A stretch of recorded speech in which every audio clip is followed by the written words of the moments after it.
What's going on, traders? How we doing? Welcome back to Start Swing Trade. Let's start taking a look into the market.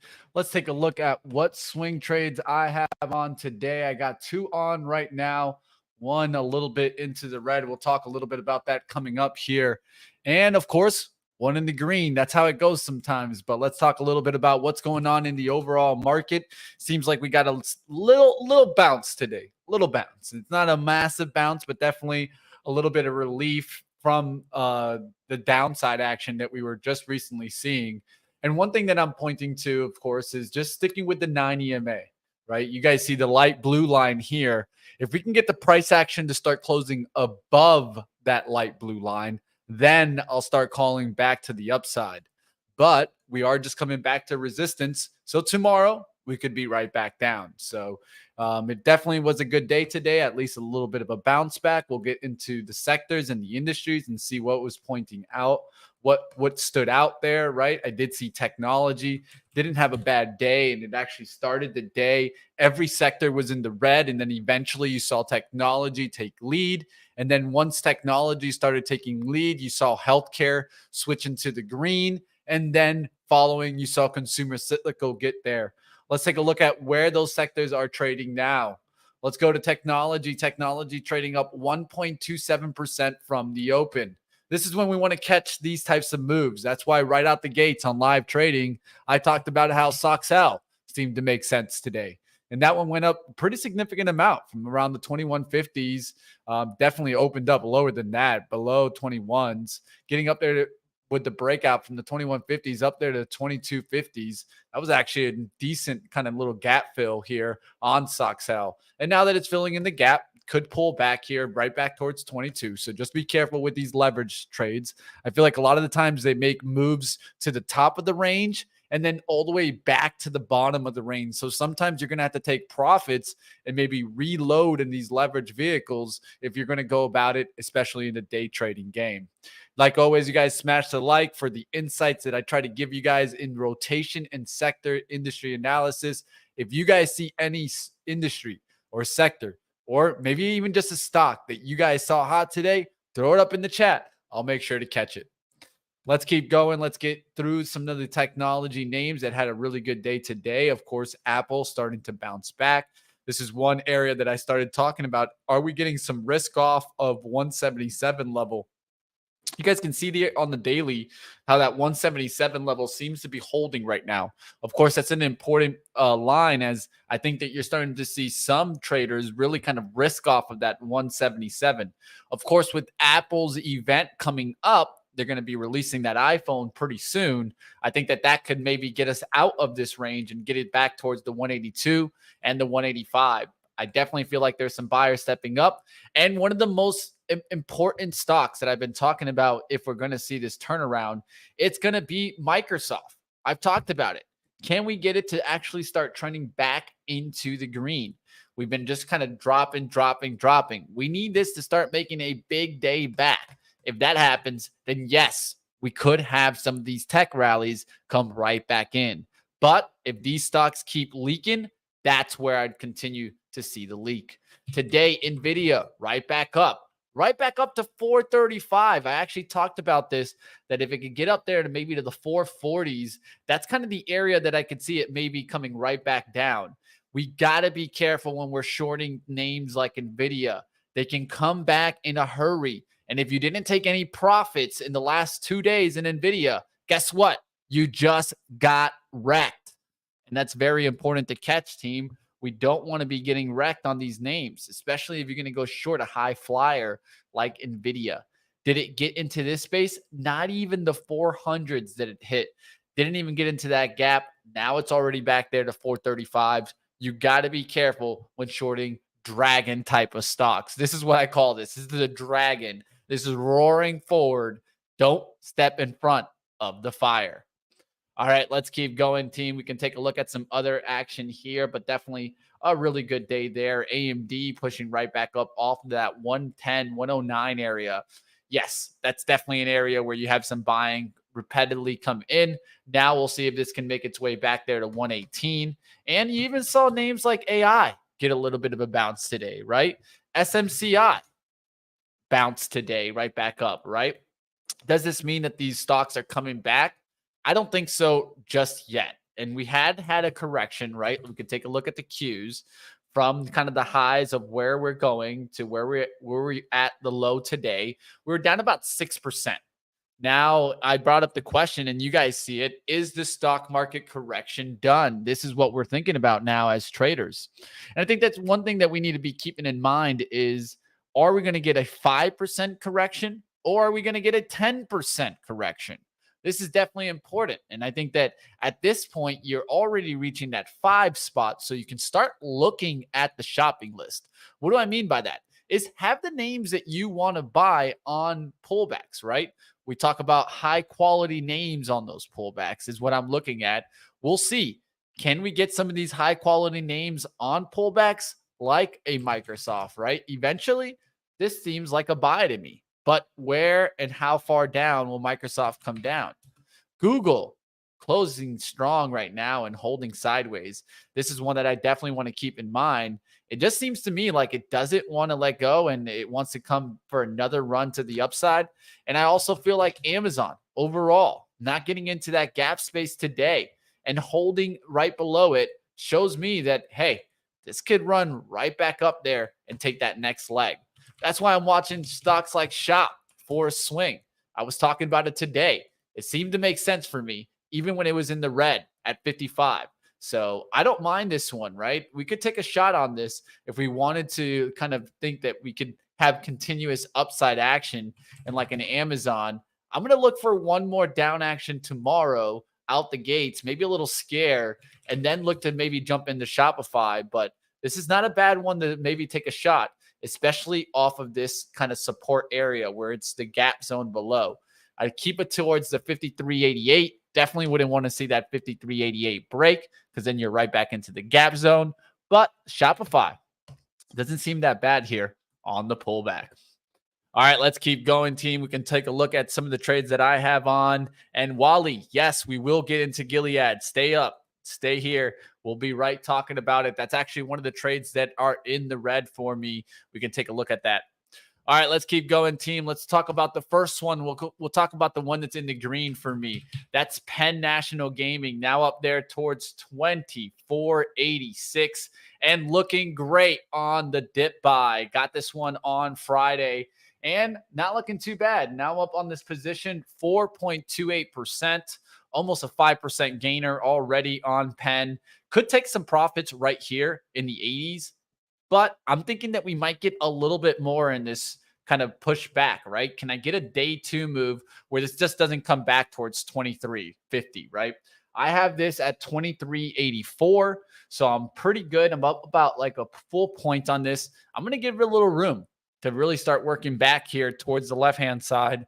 It doesn't look bad at all on Penn. I think I got a really good dip buy, a nice swing, now up decently, could take the money and run today. But I'm going to continue to work this. I actually added to the position today, and that's how I feel confident in this one. And I'm still looking for DKNG to come down further in towards the 26. It still hasn't made that move. Not a bad day bouncing back a little bit today. We'll see if it starts to pull back. All right, let's keep going, team. We can take a look at different sectors. Let's go to the healthcare sector, and I'll bring up my Gilead trade just coming up. This morning, I can see the healthcare sector starting making its way. It doesn't look too bad. It does look like it's trying to push right back to the upside.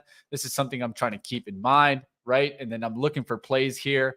Biotech's had a good day today. Some of these kind of making a little bit of a lift. ARGX, not too bad of a move there. VRTX didn't really get moving there, but I'm keeping an eye out on some of these. There's some smaller names getting a little bit of a lift. Sarepta Therapeutics. We'll see if these biotechs really start to make a move.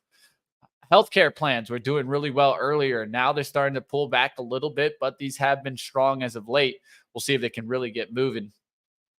Drug manufacturers, when we look into there, that's when I went and I said, you know what? I've been seeing this move for a while. I'm looking for moves that had pulled back that could get the next run. And I said, you know what? I'm going to have to go after Gilead. So I went after Gilead today. And I'm really close to kind of getting out on this one. I'm trying to give it a little bit of room here on the 4-hour chart. You can see here, we could pull back here closer towards this support. then create a support, then get back up there. So I've seen this kind of trend line. I want it to come back up through the 80s, but I'm also not going to let it cut here through about a buck of risk, right? I'll go towards the 79. It might do a little bit of a wick there. I'll give it maybe about 10 cents more, but that's other than that, I'll be getting out of Gilead. Down a little bit now. 80.12 is my average. So definitely down a little bit. And like always, guys, I'm not going to hide about it, but I like the chart still. So I'm just going to stick to what I saw. Now let's see if it can get the move back up above 80s. All right, in healthcare, you guys can definitely keep watch on Lilly to keep taking lead. That's up there to 540. Still remember when I tried to get this at 330. It's a little frustrating because this one, almost a full 100% gain on that. All right, let's keep going, guys. We'll see what else is going on. I see you guys out in the chat. If you guys have a name or a ticker you guys want to check it out, this is your time too. Keep throwing up those tickers. All right, let's keep going. And what's going on with NVIDIA? It's just a little bit of a short squeeze, man. And that's going to happen, especially with a stock like NVIDIA. UNG, Michael. Oh man, I won't touch Boyle even if you guys pay for the shares or UNG. It's on my ban list and it is starting to come back there. But every time we get these pops, we just drop right back down. I don't want to be trading anything that has a tendency of doing what? Failing. And that's my problem here with trading Boyle and UNG. They have a tendency of failing. Eventually they reverse and maybe give you some upside. But how many times am I going to take these, these paper cuts, paper cut, paper cut, paper cut, paper cut, paper cut? You might as well just grab some paper and just do it yourself, man. Just give yourself a paper cut because it ain't going to work here. At least that's what I've seen. We'll see what happens. If it does work, it's what? It worked 1 out of 10 times? I don't know, guys. I don't want to be trading anything that works 1 out of 10 times. We'll see what happens. And I can't blame you for looking at it. It has been starting to get a lift, natural gas. But can I trust this? That's the hard part. All right, let's keep going, team. We'll take a look at some other ones. I'm seeing AMAT mentioned in the chat. That's pulling back, and it's given a couple of runs. 1, 2, 3, 4 runs. I could see this pulling back to 130s, maybe even 125s. Nothing that I would want to have right now. What would make me want to have Applied Materials? I don't think there's anything really other than it's just in the tech sec.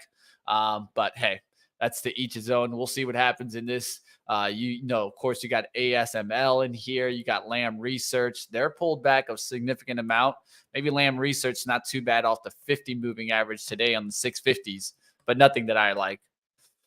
All right, Nick Brown coming in the chat. What's going on, man? Got some 13Fs filings out. Former GS CEO says he can't imagine returning. Bum, bum, bum. Did that really hit GS? Oh, man, I should have been shorting the crap out of this. I remember when I got stopped out of here in the 356, and it came down now towards the 337. And we're having some financial struggles today. I wanted to point that out, and I think it's definitely important to keep up with the names. JPM coming back into the green, but if you take a look here, Bank of America going lower, Citi going lower. If you look at the KRE today, the regional bank ETF, this does not look good. This looks like a head and shoulders written all day, guys. And I'm going to put this warning out there. And you guys know, I only put out warnings when I feel like I really need to kind of wave the red flag. And here is a perfect situation. Waving the red flag in this situation. I am concerned what's going on in the regionals and the financials. There's no way in hell you would find me long a chart like this. This scares the living crap out of me, especially since we could see some more regional banks and some global banks get into some issues. We'll see what happens there, but I'm not touching this by any means. X got another and another one. Well, what did X get this time? Did he get another kind of announcement? Hey, Nick, you know what? I'll send you the link here. If you want to come and talk a little bit about X, you can jump in a second here. I'll just go ahead and send it to you. All right, let me get this out to Nick, see if he wants to join in and talk a little bit about X. There you go. I sent it to him. All right, guys, we'll take a look at what's going on, but definitely X with another pop. I was looking to see if Nucor was going to get a pop today off of that and Steel Dynamics. those are the ones that I would be looking at in this situation. I personally would not be touching X. I'd be looking for Steel Dynamics now, as it just made this kind of whippy move right back up. And I had tried to play this, I think like 2 weeks ago when I was trying to play the move through the 110 on Steel Dynamics. Now it's really starting to try to make this move. I'm going to be looking for pullbacks towards 106 tomorrow. If I could get that pullback towards 106 below 107s, I'll be looking to try to get a little bit of some Steel Dynamics. It's not a bad area to take a look at. And of course, keep your eyes on some materials today. Steel definitely leading the way there. You had building materials, aluminum, specialty chemicals, paper products, lumber doing well.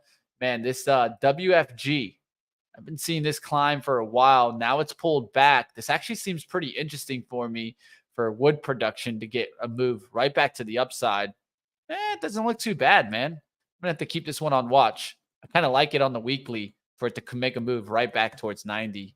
We'll see what happens. It would take a couple of weeks, of course, but it's been on a nice pullback. Coal in the green today, and BTU stopping me out on the pullback, guys. It stopped me out on the opening action. I tried taking a shot on this one, so this is my loser of the day. Got out on this one. Took a little bit of a hit. Took about like 2% on this one. BTU, not too bad. It was setting up. I was looking for the move back above 23s. We did get back above 23s on Friday, but quickly get hit today in the opening action. And I'm glad I had to stop out because I got out of there around the 2250s versus getting out down there towards the 2211s, which is the low of the day. All right, let's go ahead. We'll bring on my man Nick Brown here to talk a little bit about X. And then, of course, if he has any other ones, he'll bring it in here. You guys smash the like. Let's bring him on here. How we doing, Nick Brown? Hey, Mitch, talk to you for this afternoon. Jumping on at like 3:50. Breaking news happens at any time of the day. You know it, man. We can't hide from it. Now, looks like there is an update in X. Yeah, so this afternoon, just about maybe 15, 20 minutes ago, Esmark Inc. announces a $35 per share all-cash public offer for United Still shares. This is different from Cleveland Cliffs' $35 offer, just because their offer, which was cash plus stock, Esmark is just 35 all cash. So you could take a look at those shares higher. Remember, over the weekend, we got some news regarding this, that the steel, U.S. Steel declined and denied some offers, unsolicited offers. They declined and denied Cleveland Cliffs stock. They denied theirs. We're waiting to hear what they say on Esmark. We did get some new information from Cleveland Cliffs CEO. He was on CNBC this morning in the 11 a.m. hour, basically not negotiating on TV, but said basically they're going to go back to the drawing board and see what other offer they can come up with. It is interesting to see once U.S. Steel Corp, if they actually do get acquired or get bought out, that the ticker X will be available. And now paves the way for Elon Musk. If Twitter ever goes public, or now X ever goes public again, the ticker X will be publicly available, trying to connect the dots here. But we're really going to have to watch U.S. Steel Corp to see what kind of deals and offers they get, which deal they're going to accept, and why. This is going to be a story developing within the next few days, within the weeks and months to come. Yeah, I was even seeing like random even SPAC companies jumping up today, because I know some people were starting to speculate like maybe it's a SPAC that's going to go after it and just grab it, right? And just a little money run or something like that. But hey, this is one of those things where I can tell you, let's let the experts let us know versus speculation here, because let's just be honest, it could be a whole mess of different companies that could come after this. And so with that being said, hey, I'm going to leave this on the sideline. I know there's some people trying to speculate on like what you said, Nick. Maybe it's Tesla. Maybe it's Elon himself just trying to take it out so you can get the X ticker. I highly doubt that. I think that's pure just speculation. Man, the internet runs rampant nowadays, man. If you give them an inch, they take the mile, man. That's for sure. So you got to be careful with the rumors out there. I would be careful with the rumors out there. I remember when there was a rumor for like 6 months, and I never even heard about what ended up happening with that SGML, that lithium company that Tesla was supposed to buy, right? They were supposed to buy this one, or at least that was the rumors out there, and it never broke down. But we never got an actual answer or not if Tesla was even looking at it. So, hey, that's how you know it, guys. Speculation. Be careful out there. My man Nick Brown, though, will bring it all for us, whether it's speculation, news, analyst notes. He covers it all, my man. Mitch, I was going to say we are starting to get some 13F filings out this afternoon. Just going to run through a couple. Okay. Michael Burry was out this afternoon. Remember, these are as of second quarter, end of Q2. So June 30th. Remember, these are going to change. Some of the dissolved share stakes that he had in, so like Alibaba, JD.com, so those are some China tech names he is dissolving their share stake in. He also dissolved some share stake in Wells Fargo, Pac West. But it's also interesting that he also bought put options as of June 30th against $739 million worth of Invesco QQQ True Sphere 1 SEC filing. He also bought put options as of June 30th against $886 million worth of the SPDR S&P 500 ETF as well. This just goes to show that these are as of June 30th. He is a day trader, so it is. This is like a disclaimer, basically saying the investor could have already exited the bearish position by now, or he could have added more to it. Also, the trades could be some sort of hedge, so just watch out from there. We also got some other 13F filings really quickly to go through. From Tiger Global, they're boosting their stake as of June 30th in Meta, APO, Twilio, Intuitive, NVIDIA. They're also reducing their stake in the big tech names like Amazon, Google, JD, Snow, Datadog. They're also exiting their position in MasterCard, Apple, Square, XP, AMAT, which is Applied Materials, PANW, and MDB. But they're also adding to, of course, Novo, Novartis, and Eli Lilly. So we're going to have to watch to see what these 13 Fs do in the coming days. We get them this week. We're going to be hearing from Warren Buffett, I believe, either sometime this week, possibly today.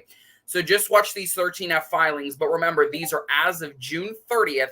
So again, the timeline has changed probably from June 30th all the way to today. Whoa. Let me guess. Warren added some more Apple. Maybe. Probably Occidental Petroleum, a lot of the oil names. Going to be watching to see what he does overseas with Japan, because we know that he is investing in some Japan stocks. So we're going to have to watch that and to see his thesis. That's one thing that I would say. Like, really, has he had a new thesis in like 5 years? I think he's been riding the same wave for like 10 years at least. I can tell you, at least from the time that I've been investing and been in the market, it's always been the same thing. It's always been, Warren, go drink your Coca-Cola, buy some more Apple. The surprising one was Oxy when he started going in there. But let's just be honest. He's just riding the inflation wave. He was riding the commodity wave there. And he still has Chevron, right? I'm pretty sure he has exposure to Chevron. Yes. And he said it, that he would get to a point where he would have too much of Oxy and wouldn't want to get to the point where he would have to make decisions about the company. He just wants access to the company. He wants majority, as much as he can get of the pie without running the pie, right? And that's what he wants. Yeah, it's going to be very interesting to see these other 13F filings. But it is very interesting too, Mitch, why they're reporting them as of Q2 at the end of the second quarter. Why just not update us quarterly in real time? Just because I think it's kind of not realistic to say, hey, they owned these as of June 30th, but hey, the investment could have changed from now. That's just not something that I think is appropriate. We should be getting these in real time as they're changed quarterly.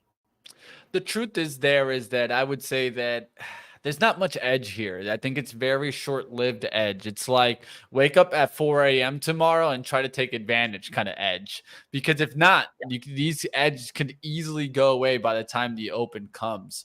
Because you're going to see a lot of people do what? They're going to follow these 13 Fs. And then by the time they actually load into them, that's usually when they sell them to you. So just be careful out there. And this is personally, I think this is like the opposite of a short report, right? This is a Yes. long report, Yeah, right? it's a long report because we're getting them over a long period of time as of Q2, June 30th.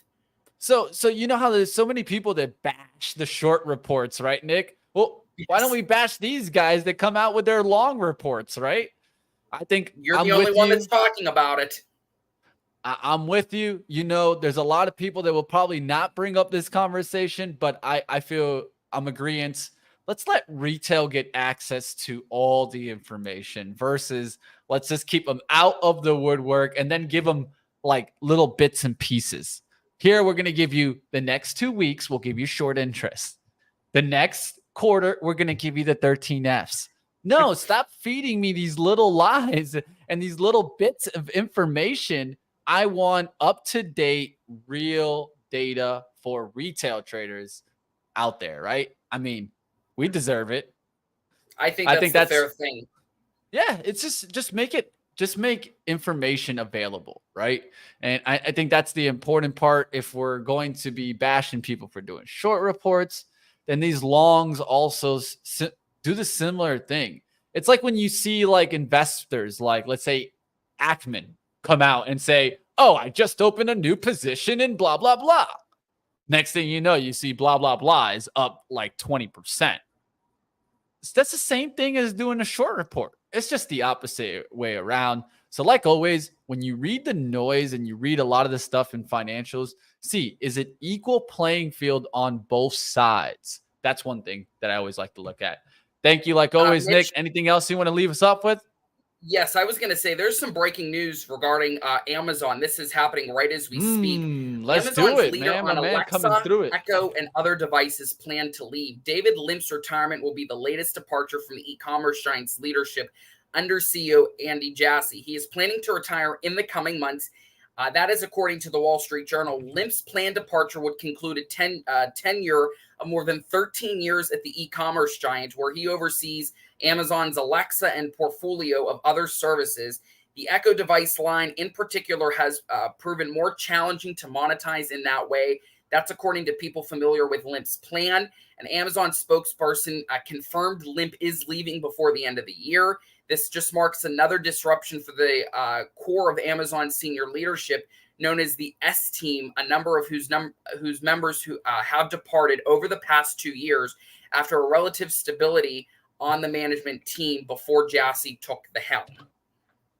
And look how Shop is going higher with that. Remember what I talked about just a little while ago before I got this information from Nick, right?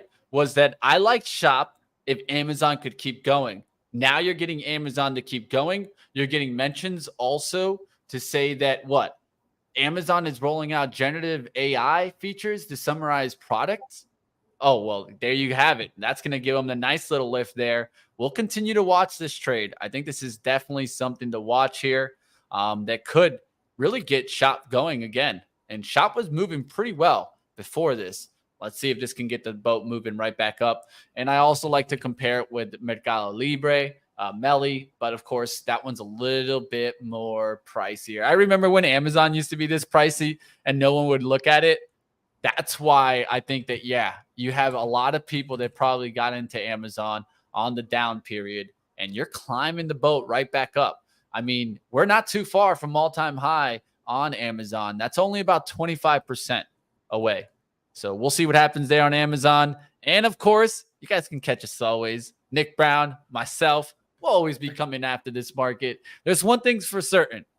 Nick Brown and myself will always be watching the news and always try to keep you guys informed. Thank you for joining today on my show here, Start Swing Trade today, Nick. And like always, man, it's always good to have you and appreciate you bringing in some breaking news. Thanks, Mitch. See you tomorrow for pre-market prep. Then we're all back together for live trading. You know it. I'll see you tomorrow, Nick. Have a good one.